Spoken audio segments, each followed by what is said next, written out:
الحمد لله رب العالمين والصلاة والسلام على أشرف الأنبياء والمرسلين سيدنا وحبيبنا ونبينا محمد وعلى آله وأصحابه وأزواجه ومن تبعهم بإحسان إلى يوم الدين. أما بعد. Today inshallah we'll be talking about Hajjatul Wada', the Hajj of Rasulullah sallallahu alayhi wasallam.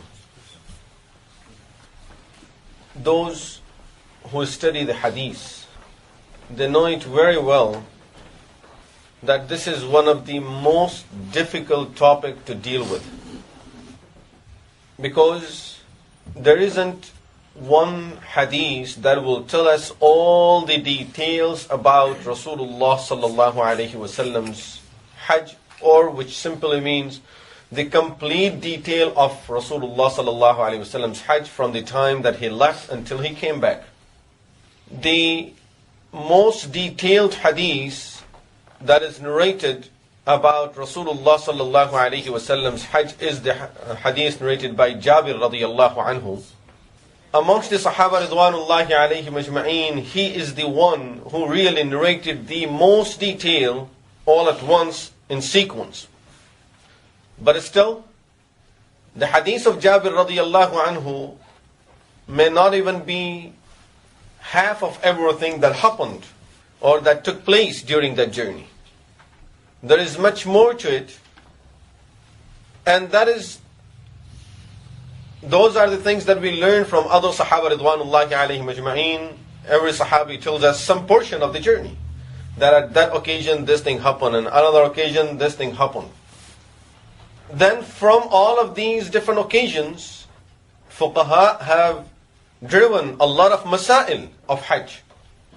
Rasulullah sallallahu alaihi wasallam did this because of this. He did this because of that. And now, at one occasion he did this, other occasion he did something that's opposite to this. Why did he do this way at that first occasion? Why did he do it the other way at the second occasion? So a lot of details are there that are attached to Hajjatul Wada', the last Hajj of Rasulullah sallallahu alaihi wasallam. Whatever we will be talking about, it won't be and it can never be everything that is narrated. Forget about things that are not there. Everything that is narrated about Rasulullah sallallahu alaihi wasallam's Hajj. And as far as going into the details of the rulings and the ahkam of all of these different actions of Rasulullah sallallahu alaihi wasallam, I won't even attempt to do that. We will be just talking about some very basic things regarding the Hajj of Rasulullah sallallahu alaihi wasallam, or the complete trip of Rasulullah sallallahu alaihi wasallam of that Hajj, which is known as Hajjatul Wada'.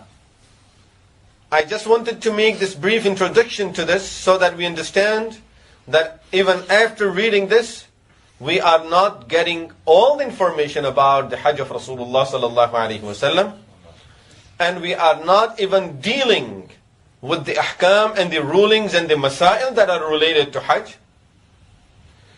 We are not going to go into the details how masail are driven from these different actions of Rasulullah sallallahu alaihi wasallam. We will be just trying to understand in a very simple way how did Rasulullah sallallahu alaihi wasallam go and perform things and come back, and how did he come back after performing his Hajj. There will be few important points that I will try to just mention them to you. They may be of some importance, or it may be something that all the scholars agree upon, and I will try to mention some of those points inshallah. Number one, we need to realize Hajj is considered farida.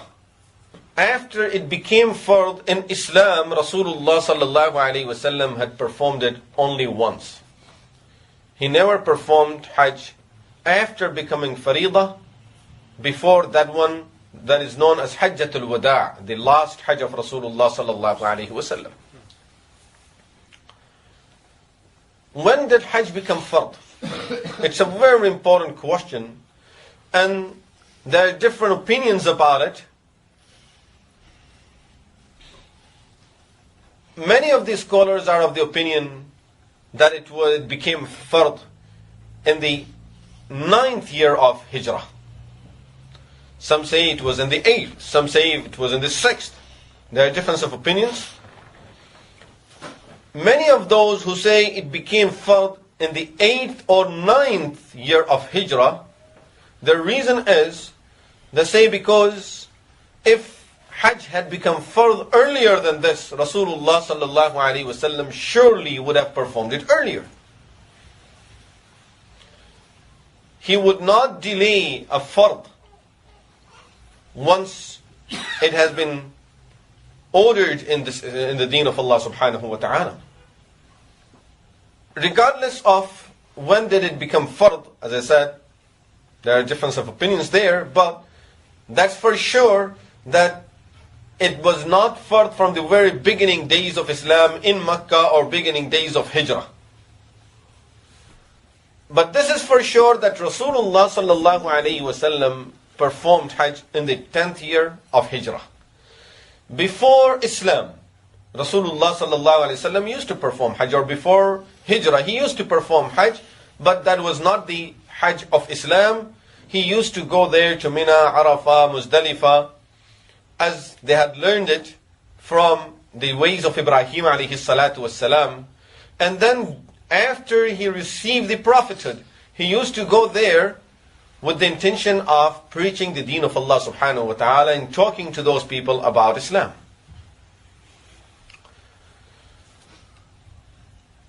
In the 10th year, Rasulullah sallallahu alaihi wasallam performed this Hajj, which is called Hajjatul Islam. But the year before that, 9th year of Hijrah, Muslims did perform Hajj. During that Hajj, Rasulullah sallallahu alaihi wasallam assigned Abu Bakr radiyallahu anhu as Amir of the Hajj. Someone has to be the leader. So as the Amir of Hajj, Abu Bakr radiyallahu anhu was the Amir, and he was leading all the people during that Hajj. So that was most probably the first time Hajj was performed under the instruction of Rasulullah sallallahu alaihi wasallam. But then in the 10th year, Rasulullah sallallahu alaihi wasallam himself went for Hajj.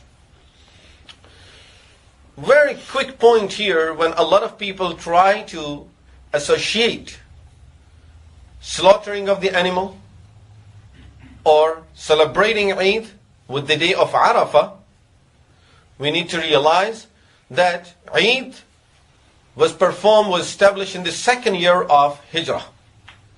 So from the 2nd year of Hijrah, they used to perform Salatul Eid in Medina Munawwara. And they used to slaughter animals also. Whereas in Islam, there was no even Hajj at that time, because Hajj wasn't even fard in Islam and was no ruling about it in Sharia yet.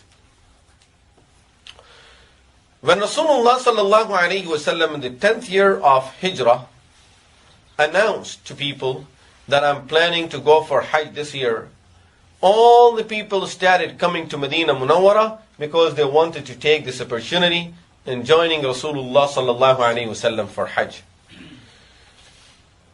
Just the year before this one, in the 9th year,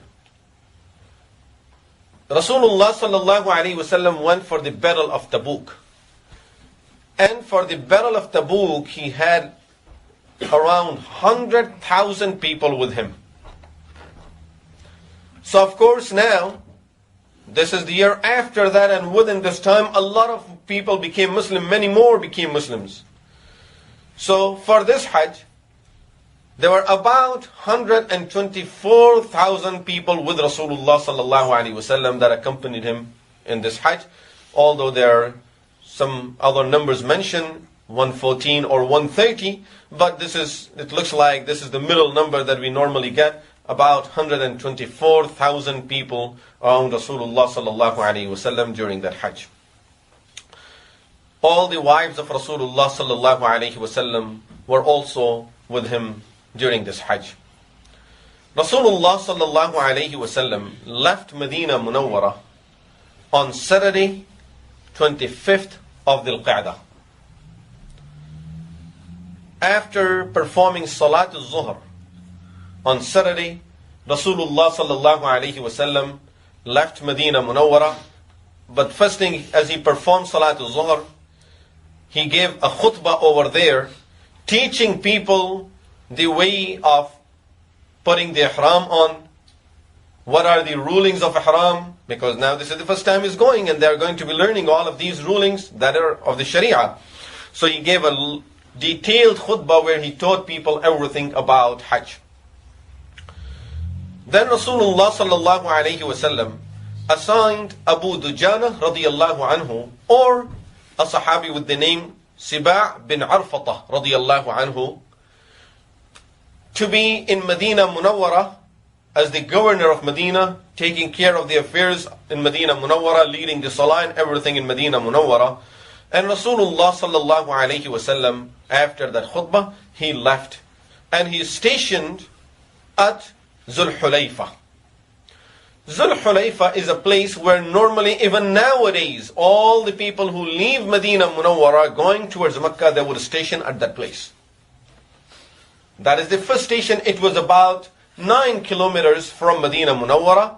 Nowadays, it's almost adjacent to Medina Munawwara. So, still people station over there because that is called the miqat.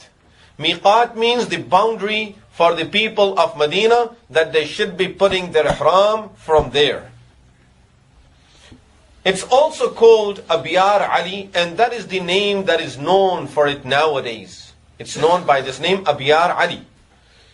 Some people think that Ali radiallahu anhu may had, bir means a well. Ali radiallahu anhu may had some wells or something over there. But remember, this Ali is not Ali radiallahu anhu. It's referring to some other Ali. Wallahu alam who that Ali is. It refers to some other Ali. Is not referring to Ali radiallahu anhu. So Rasulullah sallallahu alayhi wasallam, he went on a station at Zul Hulayfa, performed 2 rak'ah salah in Zul Hulayfa, and then he stayed in Zul Hulayfa for 1 day. So he performed Salat al-Asr, Maghrib, Isha, stationed there overnight, Salat al-Fajr. Then next day he performed Salat al-Zuhr also over there. He left Medina after Salat al-Zuhr on Saturday. Now this is Sunday, and he performed Salat al-Zuhr on Sunday in Zul Hulayfa, so that all the other people that would like to join, they have left their cities, their towns, they get their information, and they quickly come and join Rasulullah sallallahu alayhi wasallam. After Salat al-Zuhr, Rasulullah sallallahu alayhi wasallam took a shower as he's getting ready to put his ihram on. Of course, everyone tried to join. How hard did people try to join this journey of Rasulullah sallallahu alaihi wasallam? We can learn that from this incident, that Abu Bakr radiyallahu anhu's wife, Asma bint Umays radiyallahu anha, she delivered a son to Abu Bakr radiyallahu anhu over this place at Zul Hulayfa. So she sent a message to Rasulullah sallallahu alaihi wasallam through Abu Bakr radiyallahu anhu, her husband, asking him, what should I do? He said, nothing prevents you from putting your ihram on. Wear your ihram, do everything else. The only thing is, you won't be able to enter haram, and therefore you won't be able to do the tawaf. But rest of the thing you can do normal. And he even asked you to take a shower, from which scholars have driven this rule that taking the shower is not for cleanliness. It's basically for putting the ihram on, so that it's as a respect, as a preparation for ihram. So, and imagine after this, when she delivers the baby on the way, and now she will be traveling for almost 10 days. In those days, on the camels and that heat, but she is willing to take all of that because she does not want to miss that opportunity of joining Rasulullah sallallahu alaihi wasallam during the Hajj. And normally the situation with us would be, okay, we'll do it next year. But subhanallah, had she done that, they didn't know that this is the last Hajj, but she would have missed it. Rasulullah sallallahu alaihi wasallam, he took the shower and he put his ihram on, and before he made the intention, now this is after Salat al-Zuhr, he takes a shower and he puts the sheets on. then before he makes his intention or perform the 2 rak'ah salah, Aisha radiyallahu anha took some perfume, some type of fragrance, and applied on Rasulullah sallallahu alaihi wasallam's body, which means on his hair, on his body, on his beard. She put so much of it because now they won't be able to put no more perfume or no fragrance anymore. So at that time, it is allowed to use it, as we learned from this hadith, we are allowed to use the perfume or fragrance, whatever we need to use, before we make the intention for ihram, but this is on the body. On the body, she applied it so much that Sahaba Ridwanullahi alayhim ajma'in say, we were able to see the shine of that fragrance, of that perfume, whatever she applied, for after, even after he made the intention, we were seeing all of that perfume on his body. We used to see it on his beard, we used to see it in his hair. To tell us that if someone puts a lot of perfume, takes a lot of perfume, he puts it on his body, and then the marks of it can be seen after ihram, still allowed. On the ihram, we are allowed to use perfume before making the intention, as long as now is not that much. On the ihram, it shouldn't be that much that it can be visible after that, or even if it's just a mark there, which means because some of the perfumes have color, but it's only a mark of it, of a color, is not something that if you touch it, it will get on you, then it's fine to have that much on the ihram. But on the body, you can have as much as you want. You can put a lot of it, and then it will keep on falling as the time will pass. Then Rasulullah sallallahu alayhi wasallam used some type of thick oil on his hair, so that because he had long hair up to his shoulder, so that his hair won't be flying throughout the journey. After that, Rasulullah sallallahu alayhi wasallam performed 2 rak'ah salah, and he made the intention of Hajj and Umrah, and recited Talbiyah, Labbaik Allahumma Labbaik. This perfume that he used, Imam Nawawi rahmatullahi alayhi and all many other scholars have mentioned the name of it, that it was called Dharira. And Imam Nawawi rahmatullahi alayhi says that the Dharira used to come from India, and it was taken from wood, from a tree or plant, something like that. So it's some type of those perfumes that people derive from the plants or from the trees, just like oud and some others that they get it from the wood. And he also applied some other perfume that had some musk in it. And that was something that Rasulullah sallallahu alaihi wasallam normally liked, using musk on his body. As Rasulullah sallallahu alaihi wasallam made the intention, now the question comes, what type of ihram did he put on? Because there is 3 types of Hajj. Hajj called Ifrad, where a person will only be doing Hajj, no Umrah. Another Hajj called Tamattu', where a person initially will be putting the ihram on for Umrah only, will go to Mecca, perform Umrah, take the ihram out, then on the 8th of Dhul Hijjah will put the ihram for Hajj on, and will perform the Hajj with that new ihram. This is called Tamattu'. Normally, nowadays, people go from outside of Mecca and Medina, they perform Hajj Tamattu'. And the 3rd type of Hajj is called Hajj Qiran.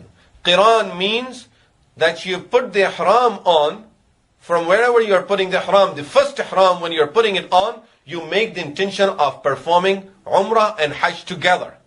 So now when you go to Mecca, you will do the tawaf, you will do the sa'i, but you will not be shaving your head. Keep the ihram on until the 8th, and then on the 8th you continue with the same ihram and perform the whole Hajj. So you will have your ihram on for much longer time. This is called Hajj Qiran. Which Hajj did Rasulullah sallallahu alaihi wasallam perform? Most of the scholars are of the opinion that Rasulullah sallallahu alaihi wasallam, his Hajj was Qiran. That he put the ihram on for Umrah, and then he kept his ihram, and then he continued with the same ihram until he performed the Hajj with it, and he took the ihram out only after he finished his Hajj. Imam Ibn al-Qayyim rahmatullahi alayhi says that there are more than 20 ahadith that support Rasulullah sallallahu alaihi wasallam did Hajj Qiran. Of course, because of that, it would be the best form of Hajj, but it's the most difficult one also at the same time, because you will be keeping your ihram and don't get out of it, which means you have to observe all the rulings of ihram throughout the time that the person in Makkah Mukarramah. For people like us who are not used to ihram, it's a little difficult to continue with it all of that time. Rasulullah sallallahu alayhi wasallam had his camels also that he was going to slaughter over there in Makkah. He took them with him from Medina Munawwara. He took some with him, and Ali radiallahu anhu brought some with him from Yemen. So Najiyah al-Aslami radiallahu anhu is the name of the Sahabi who was in charge of all of these camels of Rasulullah sallallahu alayhi wasallam. Rasulullah sallallahu alayhi wasallam started reciting Labbaik Allahumma Labbaik continuously throughout his way. He's reciting the talbiyah, and sometime he says Labbaik Allahumma bi umratin wa hajjah. Ya Allah, I'm here to perform a umrah and hajj. Sometime he mentions only hajj, Labbaik Allahumma bi hajjah. Ya Allah, I'm here to perform a hajj. Sometime he just mentions a umrah, Labbaik Allahumma bi umrah. Ya Allah, I'm here to perform a umrah. And because of this, depending on which Sahabi, 124,000, which Sahabi is closer to him at that time, people are saying Rasulullah sallallahu alaihi wasallam's ihram was for hajj. Another one will say his ihram was for umrah. The third one will say it was for qiran, hajj and umrah together, depending on what they heard from him in these different occasions. Someone heard just the word umrah, then he got far from Rasulullah sallallahu alaihi wasallam. He didn't hear the word hajj and umrah later on. So every Sahabi narrated what he heard. And accordingly, there is another difference also in the narrations. When did he recite talbiyah for the first time? So depending on who saw him at what time reciting the talbiyah, which talbiyah means Labbaik Allahumma Labbaik, and then narrated it according to what they have heard and what they have seen. So the first occasion that is narrated about Rasulullah sallallahu alaihi wasallam reciting Labbaik Allahumma Labbaik was in Zul Hulayfa after performing the 2 rak'ah salah. And then of course he was reciting it continuously. So someone says, I heard him reciting when he was riding his camel. Someone says, no, I heard him reciting when he got to that point. So according to what they have heard, they are narrating it in their hadith. Rasulullah sallallahu alaihi wasallam, after he put his ihram on, he recited Talbiyah Labbaik. He mentioned to Sahaba Ridwanullahi alayhim ajma'in that an angel have come to me and he ordered me that on behalf of Allah subhanahu wa ta'ala to use this blessed place. Allah have blessed this place, Dhul Hulayfa, so that we can use it for putting our ihram on. Rasulullah sallallahu alayhi wasallam told the Sahaba Ridwanullahi alayhim ajma'in that they have a choice. They have a choice of doing whichever hajj they like, whether it's ifrad or tamattu' or qiran. He gave them the choice. So all the Sahaba Ridwanullahi alayhim ajma'in were choosing whichever type of hajj they wanted to perform. The reason I'm mentioning this, now there will be some changes to this order later on. So remember this. When Rasulullah sallallahu alayhi wasallam arrived a place called Rawha, this is about 74 kilometers from Medina Munawwara. He is stationed over there. First station is Zul Hulayfa, Abiyar Ali as it's called nowadays. This is his second station, which is Rawha. Rasulullah sallallahu alayhi wasallam, when he stationed there, a Sahabi came and offered Rasulullah sallallahu alayhi wasallam a horse, a zebra that he have hunted. And he said, Ya Rasulullah, I have hunted this, you can use it the way you want. Rasulullah sallallahu alayhi wasallam said to Abu Bakr radiyallahu anhu that distribute the meat of it amongst the Sahaba Ridwanullahi alayhim ajma'in. This tells us that if someone else have hunted something and that person is not in ihram, no one who has ihram have helped that person in any way or showed him, did anything regarding hunting, then it's allowed for these people that have ihram on to use that animal. But if anyone that is in ihram or someone inside the boundaries of haram, if Makkah Mukarramah, the haram of Makkah, if someone inside those boundaries or someone in the state of ihram will be killing the animal, that animal will be just like a dead animal and is not allowed for anyone to eat from it. No one is allowed to eat from that animal. Rasulullah sallallahu alaihi wasallam, now he continued until he got to his next station, that was called Al-Athaya. This was the third station of Rasulullah sallallahu alaihi wasallam during this journey. Over there, Rasulullah sallallahu alaihi wasallam saw a deer that was sitting at the side of a mountain, and there was an arrow inside the deer. In the stomach of the deer, there is an arrow. So someone have hit the deer with an arrow, but still that person didn't come to catch it, didn't come to get it. But the deer is tired of running now, so it's just sitting over there. It can't run away. Rasulullah sallallahu alaihi wasallam asked one of the Sahaba Ridwanullahi Majma'in to stop over there and don't allow anyone to touch the deer except for the person who have hit it. And then tell me who that person is. So that person stayed, that Sahabi stayed over there to stop anyone from touching that deer because all the people are in ihram. Finally a man came who was not in ihram, and then only they found out the person who have hit the deer with that arrow was a person who does not have ihram on. Rasulullah sallallahu alayhi wasallam continued until he stationed, now this is the fourth station of Rasulullah sallallahu alayhi wasallam, at a place called Al-Araj. When he stationed over there, they all are hungry.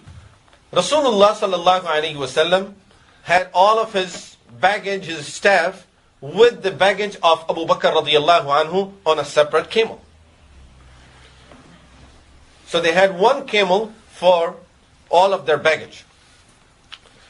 And that camel was under one of the slaves of Abu Bakr radiyallahu anhu. So they're stationed over there. Now they're waiting for that camel to arrive so they can have some food. But as they're waiting, finally they see that slave come in without the camel.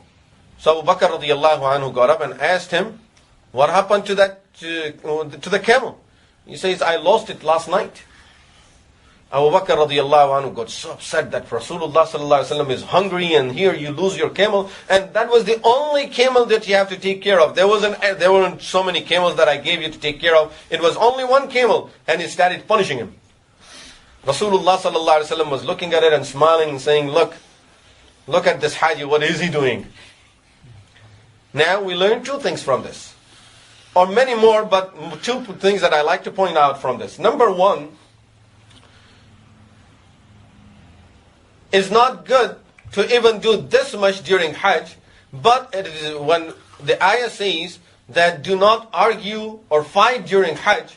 If a person, like a master or a teacher or a father, is punishing a student or a son, something like this, is not part of argument that Allah subhanahu wa ta'ala has forbidden in Hajj. Otherwise Rasulullah sallallahu alaihi wasallam would not be smiling at looking at this, and he would have said something different to Abu Bakr radiyallahu anhu. Anyway, Rasulullah sallallahu alaihi wasallam finally said to Abu Bakr, stop, come back. It was from Qadr. Allah had it was written by Allah subhanahu wa ta'ala, the camel is gone, don't worry about it, Allah will give us something better. And as they said, of course the news spread throughout the people that Rasulullah sallallahu alaihi wasallam's camel is lost.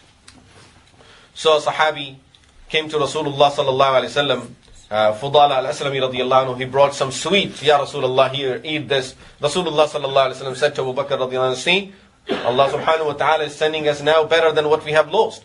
And then finally Sa'ad radiyallahu anhu came with a camel to Rasulullah sallallahu alaihi wasallam. Ya Rasulullah, this is a camel, a gift to you, and is loaded with all the baggage, with everything that you may need for this trip. Rasulullah sallallahu alaihi wasallam, by that time, he got the news that we found our camel. So he said to Sa'ad radiyallahu anhu, you take your camel back. Allah subhanahu wa ta'ala have returned our camel to us. Then Rasulullah sallallahu alaihi wasallam continued until he was at a place called Al-Abwa. Does it click? Abwa is a place where his mother is buried. But Rasulullah sallallahu alaihi wasallam did not go towards that side. He just stationed over there.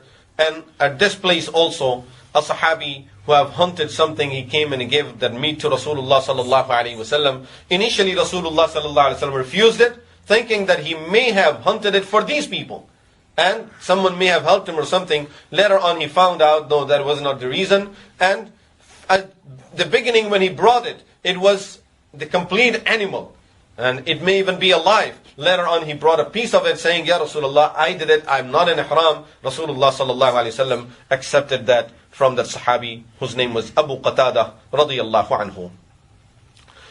Now Rasulullah sallallahu alaihi wasallam continued until he stationed to a place called Asfan. In Asfan, Rasulullah sallallahu alaihi wasallam asked Abu Bakr radiyallahu anhu, Abu Bakr, what is the name of this place? Abu Bakr radiyallahu anhu said, Ya Rasulullah, it's called Asfan. Rasulullah sallallahu alaihi wasallam said, I can see Salih and Hud alayhim as-salatu was-salam passing through this place. And then he said, Ibrahim and Yunus alayhim as-salatu was-salam also passing through this place. Now what does it mean? According to the wording of hadith, it looks like he's seeing something now. So either Sahaba, just like they gathered in Bayt al-Maqdis when he went for Isra and Mi'raj, they are allowed, spiritually they are there. Or number two, it may be that he have seen them in his dream as they had performed the Hajj. Allah subhanahu wa ta'ala showed Rasulullah sallallahu alaihi wasallam in his dream. Now as he sees this place, he remembers, this is exactly what I have seen, these people passing through, and this is where I saw them, these Anbiya alayhim salatu wassalam. But this tells us all the Anbiya alayhim salatu wassalam, they did perform Hajj, and this is something that scholars have narrated, that all the Anbiya alayhim salam, whether Hajj was fard on them or not, that's another story by itself, but the Anbiya alayhim salatu wassalam did perform the Hajj to Baytullah. Rasulullah sallallahu alayhi wasallam, then he is stationed at a place called Saraf. The reason I mentioned this, something unique happened over there, not at this time, but Saraf is a well-known place up to this day, because that is the place where Rasulullah sallallahu alaihi wasallam got married to Maymuna radiyallahu anha. Not at this time, it was before this. But that is the place where he got married to Maymuna radiyallahu anha, and that is the place where Maymuna radiyallahu anha died, and she got buried also at the same place. And amazing, under the same tree where the nikah was done, she is still buried at the same place. And even up to this day, her grave is well known over there. At this point, Rasulullah sallallahu alayhi wasallam said to Sahaba ridwanullahi alayhim ajma'een, now those who have brought any cattle with them to slaughter, any animal with them to slaughter it after Hajj, for those people they should continue their intention of Hajj. And for those who have not brought any animal with them, my suggestion is they should just make the intention of Umrah now. They should change their intention and make it only Umrah, and should not perform Hajj. This is my opinion to those people and my suggestion to those people. Now look, this is the first change. Initially it was do whatever you want. Now it's a suggestion that if you did not bring an animal with you for slaughtering, then you should change your intention and make it a Umrah instead of Umrah and Hajj together, or instead of doing Tamattu' or Qiran, which means at this time or instead of Ifrad or Qiran, make it Tamattu', which means just perform a Umrah at this time, and then you will put another Ihram on later on from Makkah Mukarramah for Hajj. But he did not order it yet. He just suggested this to Sahaba ridwanullahi alayhim ajma'een. Then Rasulullah sallallahu alayhi wasallam continued until he stationed in a place that was called the Tuwa. This is the last station of Rasulullah sallallahu alayhi wasallam before he would enter Makkah Mukarramah. It was the night of Sunday. Tonight is not the night of Friday, remember. The reason this is what I'm making clear. We perform Salatul Jum'ah today, and after this, the Maghrib is not the night of Jum'ah, is the Saturday night. So, it was Sunday night. Next morning is Sunday. Next morning, Rasulullah sallallahu alayhi wasallam performed Salatul Fajr in Zituwa, in that place. He took a shower, and now he is ready to enter Makkah Mukarramah. It's Sunday, the 4th of Dhul Hijjah. So on Sunday, the 4th of Dhul Hijjah, after Salat al-Fajr and after taking shower, Rasulullah sallallahu alaihi wasallam left this place of Zituwa, and now he's ready to enter Makkah Mukarramah. When he entered Makkah Mukarramah, the first thing Rasulullah sallallahu alaihi wasallam did was he renewed his wudu. He had wudu. He just made a fresh wudu because he's about to perform a great ibadah now, which is tawaf. Then Rasulullah sallallahu alaihi wasallam entered Makkah Mukarramah. That was after the sunrise. He entered Makkah. He entered Haram. In fact, he had entered the Makkah and performed the tawaf. Now and performed the wudu. Now he entered the Haram to perform tawaf. The tawaf. At the time of seeing Ka'batullah, this was the dua of Rasulullah sallallahu alaihi wasallam. Allahumma zid baytaka hada tashrifan wa ta'ziman wa takrima wa mahaba. Ya Allah, increase the respect, honor, and the greatness of this place. Was it man sharrafahu wa azzamahu takriman wa mahaba? And whoever respect and gives proper honor to this place, Ya Allah, give honor that person also, and give a lot of respect to those people also who preserve the respect of this place. And then Rasulullah sallallahu alaihi wasallam raised his hands, as normally it is the sunnah of dua. He raised his hands and he started making a lot of dua at that time.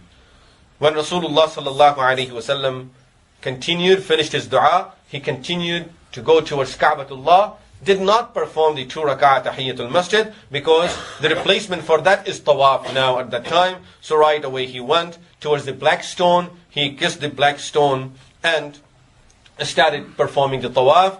In the first 3 rounds of his tawaf, he was doing ramal. Ramal means running or walking like soldiers. Really is not running fast, taking close steps and just with little movements and little jumping, just like soldiers normally walking in that manner. This is the sunnah in the first 3 rounds. And he had done the ittiba', which means put the sheet from under his right arm on his left shoulder. Each time Rasulullah sallallahu alaihi wasallam would come in front of the black stone, he will either kiss it or will point towards it or touch it either with his hand or with his stick and kiss his stick or his hand. Or in some tawaf, not in this tawaf but some other tawaf, he was kissing it, putting his head on the black stone and kissing it. When Rasulullah sallallahu alaihi wasallam finished his tawaf, he went towards Maqam Ibrahim and he recited this ayah, وَاتَّخِذُوا مِن مَقَامِ إِبْرَاهِيمَ مُصَلَّى, and he performed 2 rak'ah salah over there. In the first rak'ah he recited Surah Al-Kafirun, and the second rak'ah he recited Surah Al-Ikhlas, قُلْ هُوَ اللَّهُ أَحَدٌ. And we all know that when Rasulullah sallallahu alaihi wasallam first time he was doing that tawaf, not at Hajjatul Wada', earlier when he came for Umrah, Umar radiallahu anhu went to him and said, Ya Rasulullah, why not choose Maqam Ibrahim to perform the 2 rak'ah of tawaf there? And the ayah of Quran was revealed to Rasulullah sallallahu alaihi wasallam, confirming the opinion of Umar radiallahu anhu, saying, وَاتَّخِذُوا مِن مَقَامِ إِبْرَاهِيمَ مُصَلَّى, and perform the salah at Maqam Ibrahim. Very quickly going over Maqam Ibrahim. What is this Maqam Ibrahim? This is a place where Sayyidina Ibrahim alayhi salatu wassalam, the stone where he used to stand to look at Ka'batullah, or even to put these stones and build Ka'batullah. So he used to stand on it, and some of the narrations tell us that this stone became like an elevator for Ibrahim alayhi salatu wassalam. So as he picks a rock to put it on, and Kaaba is long, and the wall is getting higher and higher beyond the reach of Ibrahim alayhi salam. So as he stands on this rock will go up, and Ibrahim alayhi salam will place the stone wherever he has to place it, or the brick, wherever he had to place it, he would place it there, and then the stone will bring Ibrahim alayhi salatu salam down. But at this time, the miracle that we see of that stone is that as Ibrahim alayhi salatu salam stood on it, the footprints of Ibrahim alayhi salatu wassalam were printed, and they had the mark on this rock. Normally you stand on a rock, you don't have no footprints on it. But as Ibrahim alayhi salatu wassalam stood on it, Allah subhanahu wa ta'ala miraculously made the stone so soft in such a way that although it's carrying Ibrahim alayhi salam, but at the same time, the marks of the footprint of Ibrahim alayhi salatu wasalam are engraved in that stone. Of course, if you see it nowadays, it's very deep. It wasn't that deep. But by people touching it all the time, this is how deep it got. But now you can't touch it anymore because they have put it in a glass, inside some glass covering. So no one can touch it, but you can see it. Rasulullah sallallahu alayhi wasallam, after performing the 2 rak'ah salah, he again went towards the black stone and he did the istilam, which is kissing the black stone or pointing towards it and saying Bismillahi Allahu Akbar, and then he went towards Safa.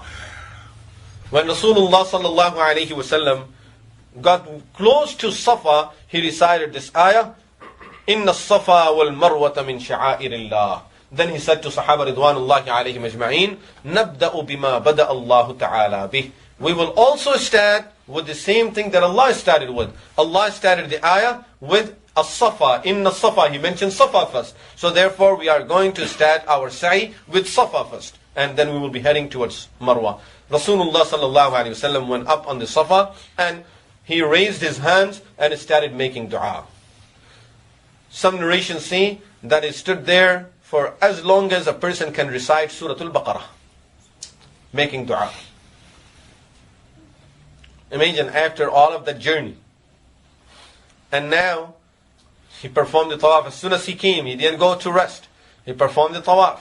Now he's there and he's making dua at the beginning of Safa and Marwa, at the beginning of the sa'i. And normally really, I'm telling you with experience, that when you, even after, if a person will go after rest, you go, as soon as you get to Safa and Marwa, you look at it, I have to walk all the way to there, and then make 7 rounds of it. So now you want to finish it quickly, you want to do something that you can get it done the fastest way possible, and therefore you don't time to make dua, you want to run, rush and get it done. But here Rasulullah sallallahu alaihi wasallam is standing there for so long that normally Sahaba say as much as a person, it takes for a person to recite Surah Al-Baqarah. And after this dua, he continued going towards Marwa. In between, there are 2 green lines nowadays. In those days, they had some different lines, but there are green lines nowadays, telling us that this is the place where Rasulullah sallallahu alaihi wasallam reigned. And this is the sunnah, to run between those lines. And then at the second line, he stopped running. Each time he will come at that point, he would be running between those 2 lines. So it's the sunnah of doing it at that place. This sunnah is only for men, is not for sisters, and it's not for women. The amazing part is that if we look at the background of it, the reason for the sunnah that was established was Hajra radiyallahu anha. When she was looking for water for herself and her son Ismail alayhi salatu wasalam, and when she used to get into that valley, this was a deep valley at that time, when she would get there, she would not be able to see her son Ismail alayhi salatu wasalam, so she would run there. And Allah loved that running and became sunnah. Now, a woman is running and becomes sunnah for men, not for women. The reason for that is, she was all by herself over there. And now, if a woman will be running there, all the men are there, and they will be seeing, and it's against the satar, the covering that Islam is applying, and the hijab that Islam is requiring for women. Shows us how careful Islam is about that hijab and the rulings of hijab. So Rasulullah sallallahu alaihi wasallam went on Marwa, and over there he made the dua facing the Qibla, just the way he did it in Safa, or on Safa. And this was 1 round. Coming back to Safa, this is the 2nd round. So he finished the 7 rounds in this manner. This was the end of Rasulullah sallallahu alaihi wasallam's sa'i. At that time, Rasulullah sallallahu alaihi wasallam made this announcement to all the Sahaba ridwanullahi alaihim ajma'in, that any person who did not bring animal with him for slaughtering should, now the order is different, should finish his ihram. This is the end of those people's ihram. Should make it just a umrah, and then you can put the ihram on again for Hajj later on. I will not be able to do it. لو استقبلت من أمري ما استدبرت لما سقت الهدي. If I knew what I know now, I would not have brought the animals with me, and I would have taken my ihram off also. But since I brought the animals with me, because of that the ruling for me is, and for anyone who brought the animals with him from Medina, the ruling for us is, we cannot take our ihram off anymore. But for those who did not bring the animal with them, they should take the ihram off now and make it just a umrah. What was the reason for this? The reason for this was, in the days of Jahiliyyah, they used to consider umrah in the days of Hajj as one of the worst sins. This was a major sin for them, according to their understanding, to perform umrah during the days of Hajj. And what are the days of Hajj? Shawwal, which means starting from the day of Eid, after Ramadan. It's not Eid al-Adha. Starting from the day of Eid after Ramadan. So Shawwal, the whole month of Shawwal, the whole month of Hajjah and Dhul Qa'dah, and 10 days of Dhul Hijjah. Shawwal, Dhul Qa'dah, and Dhul Hijjah. 10 days of it. These are called the days of Hajj.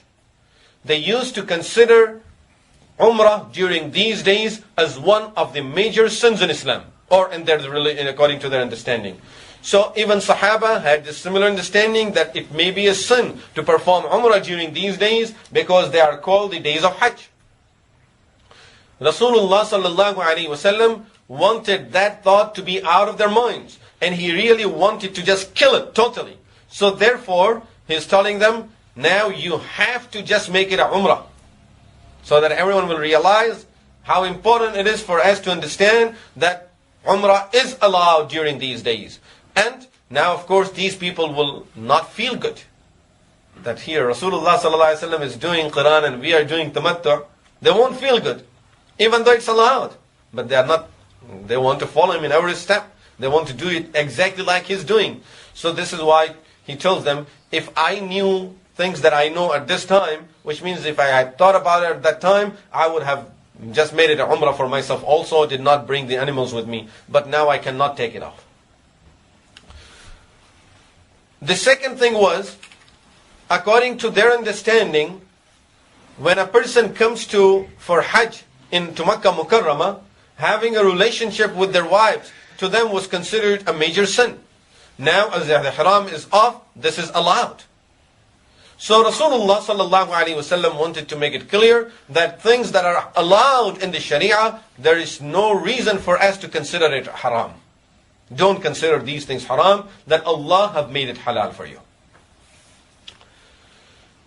So Sahaba Ridwanullahi alayhim ajma'een, those who did not bring no animal with them, they started taking their ihram off after this umrah, which means they are shaving their head. Some of them are cutting the hair short, some of them are shaving the head.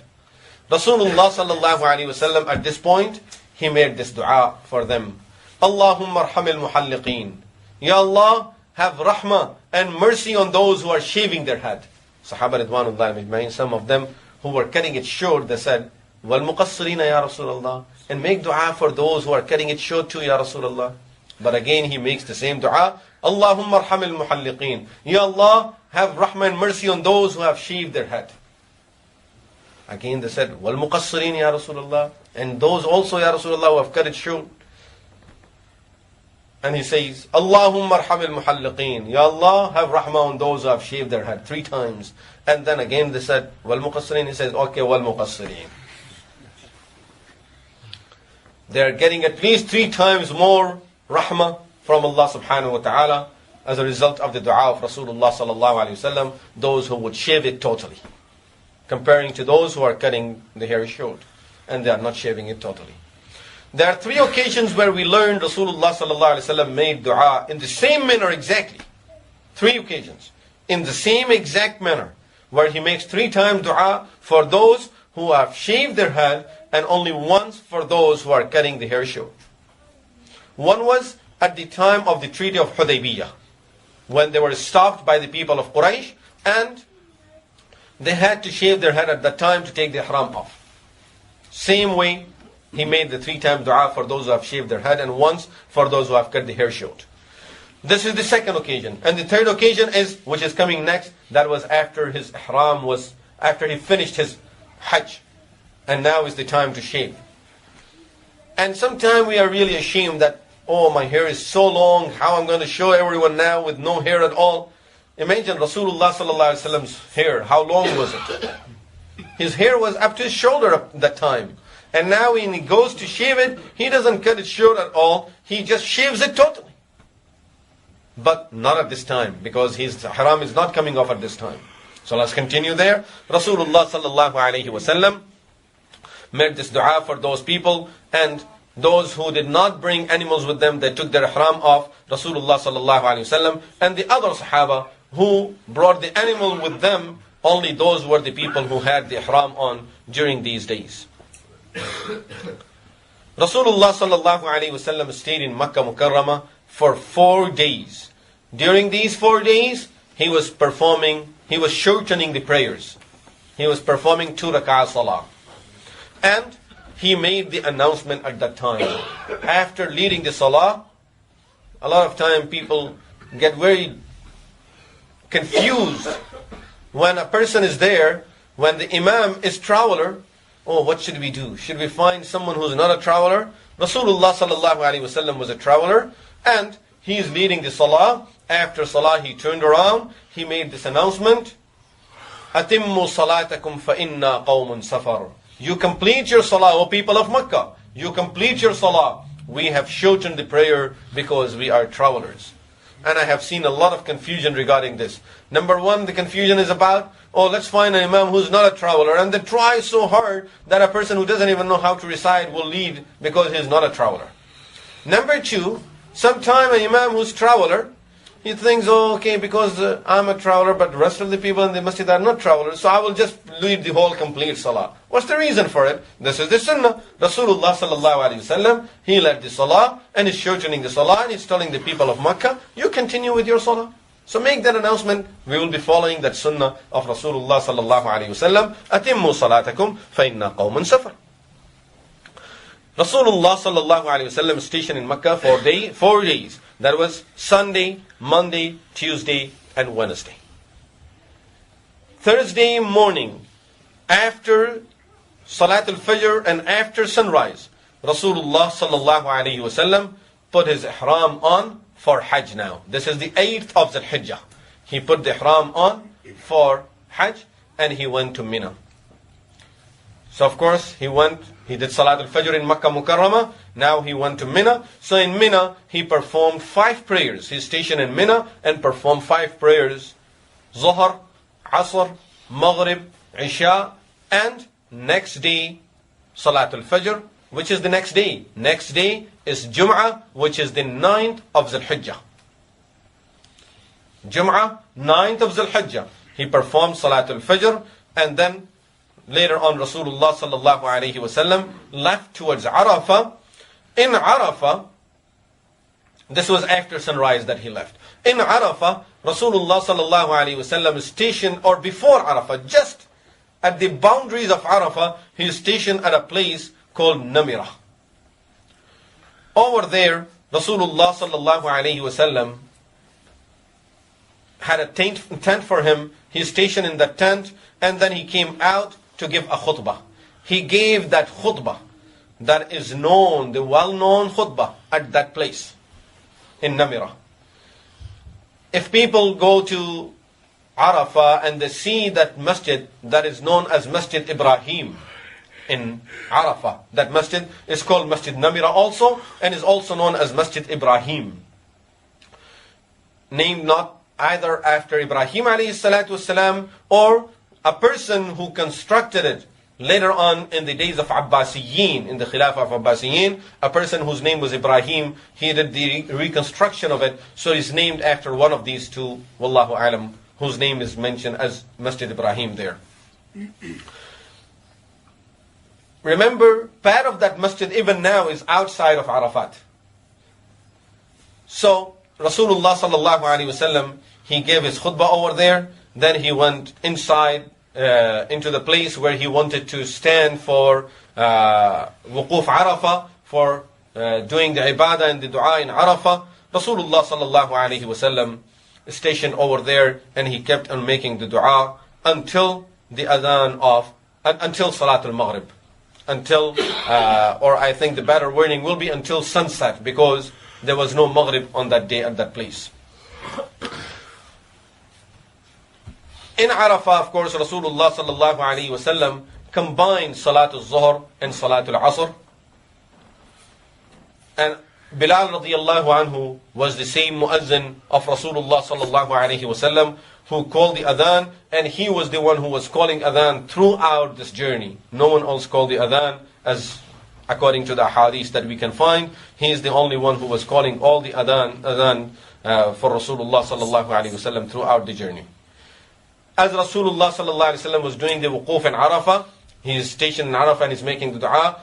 He learned about a sahabi who fell off his camel and he died. Of course, Rasulullah sallallahu alaihi wasallam mentioned the virtue of it. He said, a person who dies in ihram on the day of judgment, he will be coming out of his grave reciting talbiyah labbaik Allahumma labbaik. And every year he's getting the reward for Hajj. So till the day of judgment, continuously he's getting the reward of Hajj.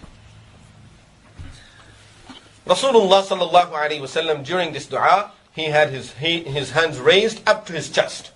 That's the normal way of dua. His hands raised up to his chest, and he's making dua throughout at that time. And he sent a person making an announcement that this is where I'm standing, but I don't want anyone to try to stand at this place, stand anywhere in Arafah, because Ibrahim alayhi salatu wassalam chose the whole Arafah as the place of wuquf. So wherever you are, every group of people, just stay wherever you are. No one should try to come closer to me or try to come and stand at my position, my place over here. After sunset, Rasulullah sallallahu alaihi wasallam started going towards Muzdalifah without performing Salatul Maghrib, remember. And he had Usama bin Zayd radiallahu anhu riding behind him on his camel.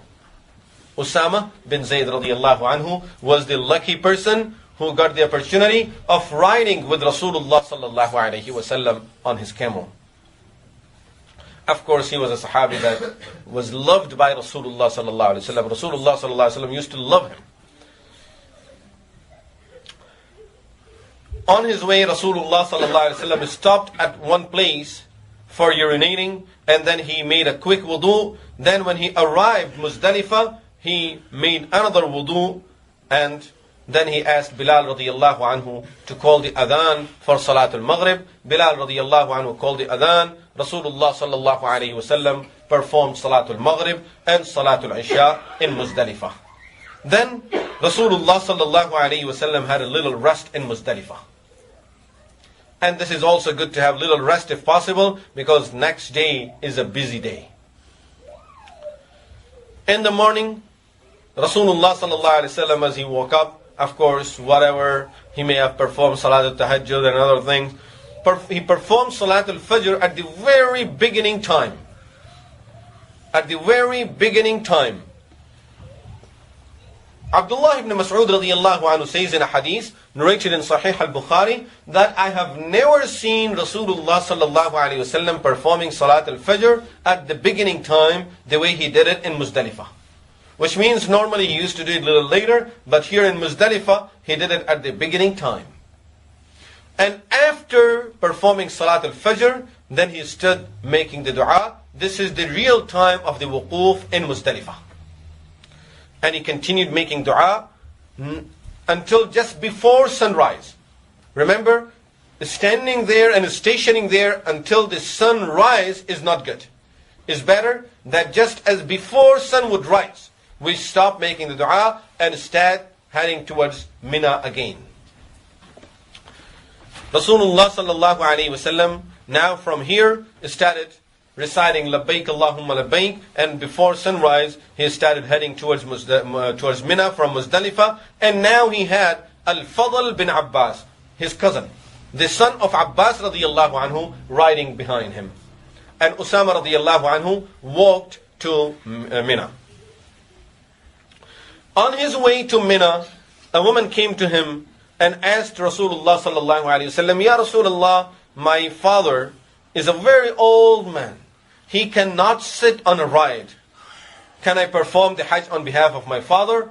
Which means, of course, now for future. Rasulullah sallallahu alayhi wasallam said, yes, you can do it. Another person came and asked Rasulullah sallallahu alayhi wasallam, Ya Rasulullah, my mother is too old. She cannot come for Hajj. Can I perform the Hajj on behalf of my mother? Rasulullah sallallahu alayhi wasallam said, yes. Because if your mother had a loan on her, you would pay that loan on behalf of your mother, so why not perform the Hajj on her behalf? This is another loan. This tells us, and I won't go into details of course at all, but tells us that if anyone have not performed Hajj of our relatives, we are able to perform the Hajj on their behalf or have someone do it on their behalf, we should try to do that.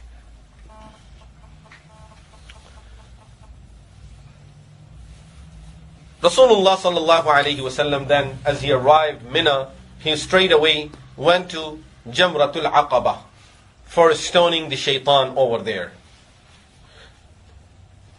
And over there, after sunrise, Rasulullah sallallahu alayhi wasallam stoned the shaitan over there, and that is the time when he stopped reciting Labbaik, Labbaik Allahumma Labbaik. He stopped reciting it just at that point as he started stoning the shaitan at that point. So, from the time we put the ihram on, until, this is the ihram of Hajj, until we stone the shaitan, and at the first stone of shaitan, that is the time when Labbaik will stop. No more Labbaik, that's it. The time is over now. Then Rasulullah sallallahu alayhi wasallam gave a khutbah to people where he taught people all the rulings of Hajj, and he gave them instructions of things that were to be done after this point. And he mentioned certain words where people knew that in simple words he's telling us goodbye. He's telling us that I may not see you again. And that is the reason that this Hajj is called Hajjatul Wada'. Because of that khutbah and the words used in this khutbah. It's called Hajjatul Wada'. That where he's saying goodbye to people. And he's told them that I may not see you next year. So if this is the case, then you do this and this. So he's telling them in different words that this is my last Hajj. I may not be doing Hajj again. Then Rasulullah sallallahu alaihi wasallam went to slaughter his camels. He had 100 camels to offer as udhiyah to slaughter on his behalf. 100 camels that he has offered at that time after his Hajj, and he sacrificed 63 with his own blessed hands. And as he's trying to offer them to slaughter these camels, camels are coming forward, and each camel is trying to be slaughtered by the hands of Rasulullah sallallahu alaihi wasallam before the rest of them, and they are coming forward to be slaughtered. This was a miracle that people have seen at that time. He slaughtered 63 with his own blessed hands, and that is the number of the years that he lived. And he asked Ali radiallahu anhu to sacrifice the rest of the camels on his behalf. So altogether he offered 100 camels. Today, when we offer 1 or 2 goats, sheep, lambs, oh, this is too much. It's too expensive. And let's try to find a cheaper one somewhere. Remember, it's an offering to Allah subhanahu wa ta'ala. We are offering it to Allah, not for blood, not for meat, and it's not really the money. It's the taqwa. لَن يَنَالَ اللَّهَ لُحُومُهَا وَلَا دِمَاؤُهَا. Allah will not take the blood of the meat of these animals. وَلَكِنْ يَنَالُهُ التَّقْوَى مِنْكُمْ. He wants to see your taqwa, your piety. How willingly you are offering this to Allah subhanahu wa ta'ala. And then of course there are wisdoms behind it. No time to go into those. After Rasulullah sallallahu alayhi wasallam finished sacrificing the animal, he called a Sahabi with the name Ma'mar bin Abdullah radiyallahu anhu. And the reason I'm trying to find all of these names from the hadith and mentioning it, to know that who are these lucky people who got these great opportunities. Ma'mar bin Abdullah radiyallahu anhu was the Sahabi who shaved the hair of Rasulullah sallallahu alayhi wasallam. When Rasulullah sallallahu alayhi wasallam called Ma'mar bin Abdullah radiyallahu anhu, and Ma'mar had the razor in his hand and is holding Rasulullah sallallahu alayhi wasallam's head, Rasulullah sallallahu alayhi wasallam looked at the face of Ma'mar. He said to him, Ma'mar, look, a prophet of Allah is sitting in front of you, his head is in your hands, and you have a razor in your hand. Which means he's telling him, you can do anything. See how much trust we have in you. And Ma'mar radiyallahu anhu says, Ya Rasulullah, this is a blessing of Allah that He has chosen me out of all of these people. And of course, it was a great blessing for him. Rasulullah sallallahu alayhi wasallam said to him, start from the right hand side. As he finished shaving the hair on the right hand side, Rasulullah sallallahu alayhi wasallam gave it to some of the Sahaba, and Sahaba are standing there. They are not allowing a single hair of Rasulullah sallallahu alayhi wasallam to fall on the ground. We cannot allow this hair to get on the ground. So they are getting it in their hands. Rasulullah sallallahu alayhi wasallam said to Abu Talha, now they're waiting for a permission. So he said to Abu Talha radiyallahu anhu that, okay, go ahead and distribute it. And all the Sahaba started taking a hair of Rasulullah sallallahu alayhi wasallam. Until Ma'mar radiyallahu anhu finished shaving the whole head of Rasulullah sallallahu alayhi wasallam, and Sahaba ridwanullahi majma'een distributed all of that hair among themselves. And then Rasulullah sallallahu alayhi wasallam said to Ma'mar to clip his nails also. So he did that, and Sahaba took that also, and they distributed that among themselves. In fact, we find in the hadith that some of the Sahaba who had those hairs, or some of them who had the nails, including Muawiyah radiyallahu anhu, they made a will, when we die, put it in our coffin. Having the hair or a nail of Rasulullah sallallahu alaihi wasallam with them, of course, will get them something good for sure. At this time also, Rasulullah sallallahu alaihi wasallam made that dua for those who have shaved their head 3 times. Allahumma arhamil muhalliqeen. Again, Sahaba saying, wal muqassirin ya Rasulullah. It's not because they are looking to cut it short, it's because they know in future if anyone would do it. These Sahaba, subhanallah, they wanted everyone to get some blessings. Normally, I would think, oh yeah, let him make more dua for it and let everyone shave. Yes, they say we will shave, but at least let's have some dua for those who are cutting it short also. This is how generous they were and how great these people were, that they're looking for everyone to have virtue. So, after this dua, Rasulullah sallallahu alaihi wasallam, now he went to Makkah Mukarramah to perform the tawaf, which is called Tawaf al-Ziyarah or Tawaf al-Ifada. This is the most important tawaf of the Hajj. Without this tawaf, Hajj is not complete. Rasulullah sallallahu alaihi wasallam went and he performed the tawaf. The only wife of Rasulullah sallallahu alaihi wasallam that performed tawaf during the daytime was Salama radiyallahu anha. The rest of the wives of Rasulullah sallallahu alaihi wasallam performed the tawaf al-Ziyarah during the night time.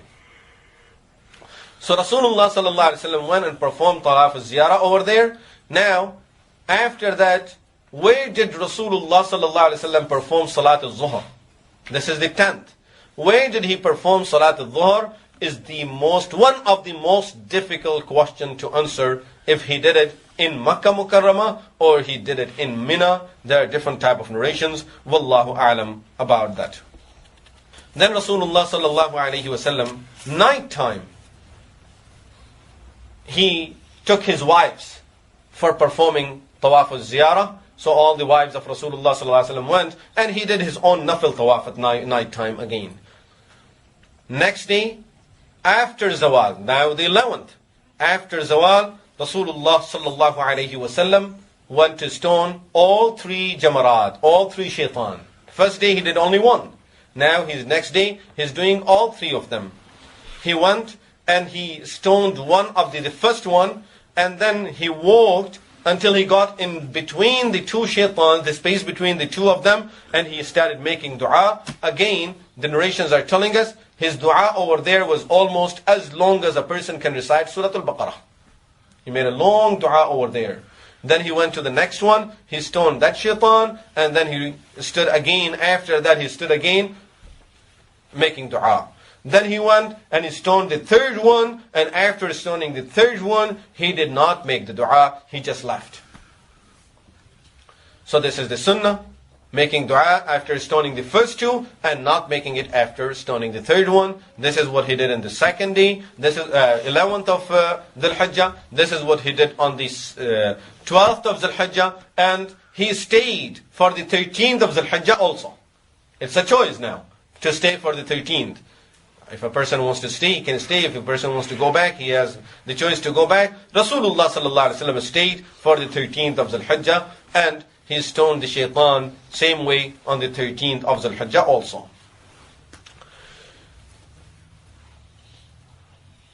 On the 13th of Dhul Hijjah, Rasulullah, which was Monday, after Salat al-Dhuhr, Rasulullah sallallahu alaihi wasallam went out of Mina, and then he is stationed at a place called Al-Muhassab.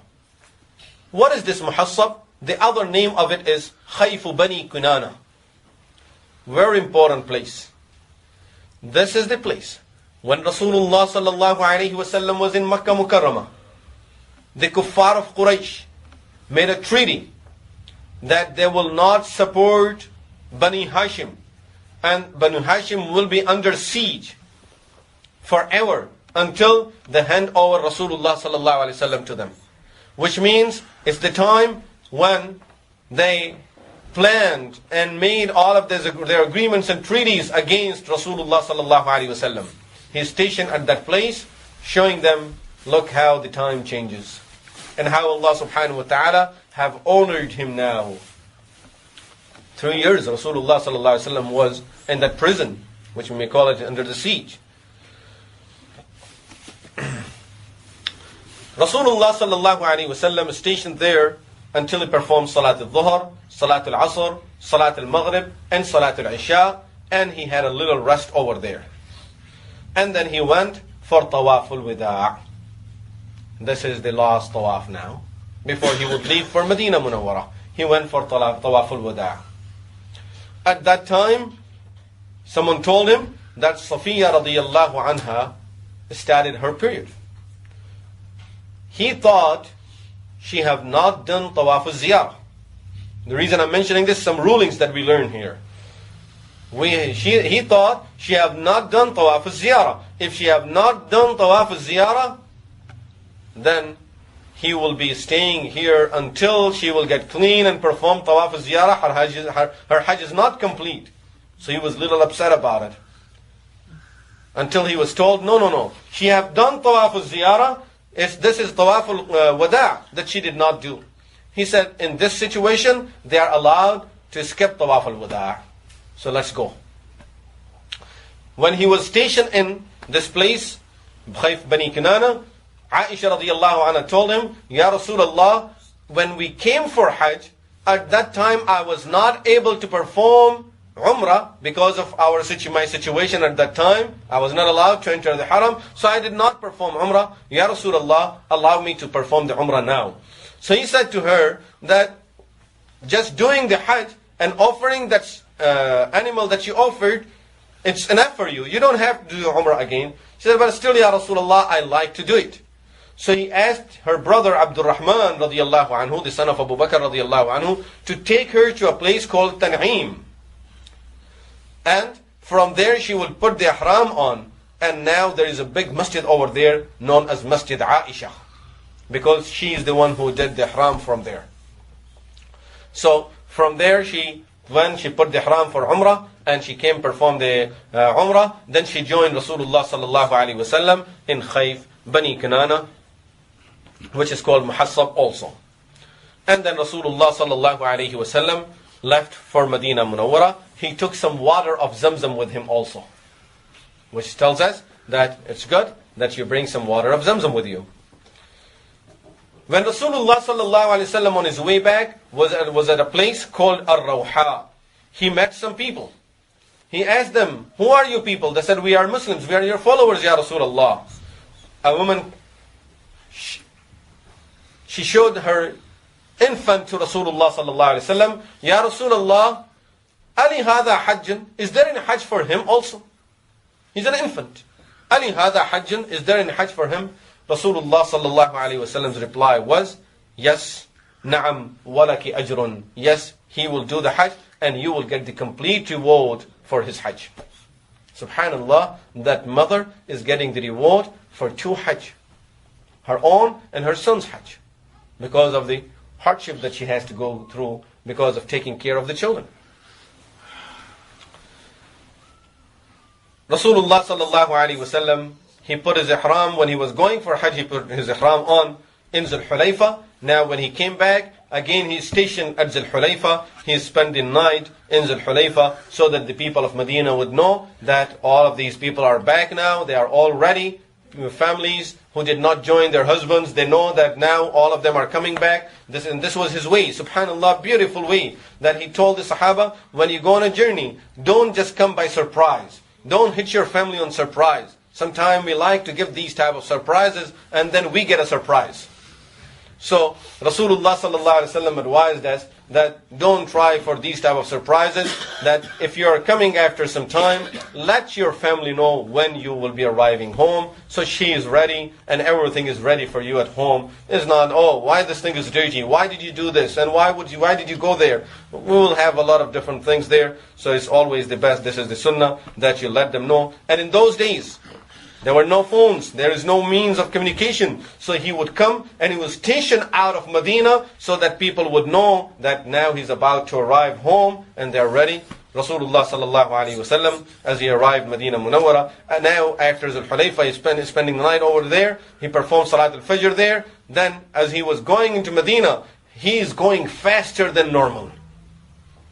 So people realize this is for his love for Medina Munawwara, that as he sees Medina Munawwara, he loves it and he's going faster. And then he saw the mountain of Uhud. He said to Sahaba Ridwanullahi alayhim ajma'in, "Look at this Uhud. Jabalun yuhibbuna wa nuhibbu." This mountain loves us and we love this mountain. And he was reciting this dua, "Aibuna, ta'ibuna, abidun, sajiduna li rabbina hamidun." We are coming back and we are repenting to Allah. We are doing ibadah of Allah. We are doing sujood to Allah subhanahu wa ta'ala. And we are thanking Allah subhanahu wa ta'ala. Sadaqallahu wa'ada. Allah subhanahu wa ta'ala fulfilled His promise. We got, alhamdulillah, all of this. We have the position of Makkah Mukarramah. Wa hazam al-ahzab. Nasara abda. He have given success and victory to His servant, which means He refers to Himself. Wa hazam al-ahzab wahda. And He is the one who defeated all the other armies. This was the dua of Rasulullah sallallahu alayhi wa sallam, and this was the Hajj of Rasulullah sallallahu alayhi wa sallam. أقول قولي هذا وأستغفر الله لي ولكم ولسائر المسلمين والمسلمات وآخر دعوانا أن الحمد لله رب العالمين.